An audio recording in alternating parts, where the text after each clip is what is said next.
আপনি কি খেয়াল করেছেন পহেলা বৈশাখ এটা কিন্তু শুধু কোনো অনুষ্ঠান নয়, এটা কিন্তু একটা নতুন একটা বছরের সূচনা, নতুন একটা ব্যবসার কিন্তু সূচনা।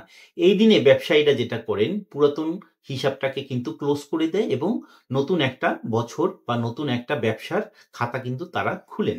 এটাকে আমরা বাংলায় বলি কিন্তু হালখাতা।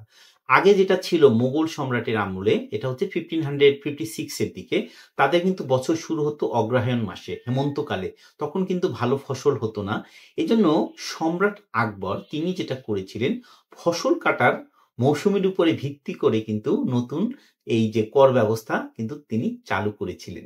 দ্যাট মিনস হচ্ছে যে মানুষের হাতে টাকা থাকাটা কিন্তু ম্যাটার। দ্যাট মিনস হচ্ছে মানি ইজ ম্যাটার।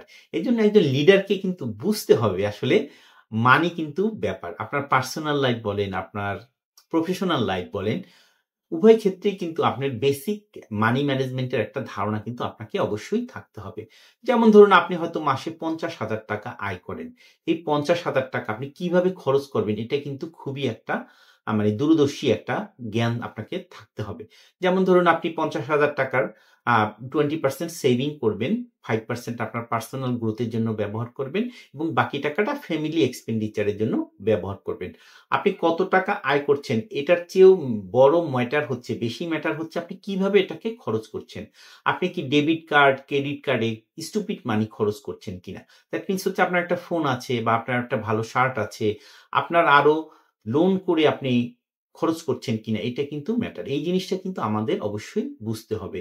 এবং আপনি হয়তো বা সুপার শপে মানে শপিং করছেন, এটা খারাপ কোনো কিছু নয়। বাট আপনার একটা জিনিস খেয়াল রাখতে হবে, অপ্রয়োজনীয় জিনিস এবং লোন করে ক্রয় করা এই জিনিসটা থেকে কিন্তু আপনাকে অবশ্যই বিরত থাকতে হবে।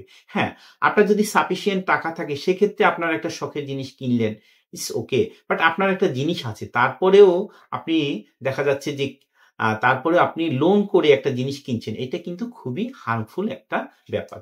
আরেকটা জিনিস ইম্পর্টেন্ট, সেটা হচ্ছে যে আপনি 50,000 টাকা আয় করলে ওইটাকে 6 দিয়ে গুণ করুন, দ্যাট মিনস 3 লাখ টাকা। এই টাকাটা কিন্তু আপনাকে ইমার্জেন্সি ফান্ড হিসাবে রাখতে হবে। দ্যাট মিনস হচ্ছে যে কোনো বিপদকালীন সময় এটা কিন্তু আপনাকে হেল্প করবে।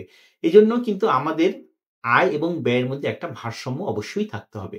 এবং আপনি যদি কর্মক্ষেত্রের কথা চিন্তা করেন, সে আপনি একটা ব্যবসা বা একটা চাকরি করে বা একটা জিনিস প্রডিউস করে হয়তো বা দেখা যাচ্ছে যে একটা রেভিনিউ আপনি আর্ন করেন এবং ওইটা থেকে যদি আপনি খরচটাকে বিয়োগ করেন সেটা হচ্ছে আপনার প্রফিট।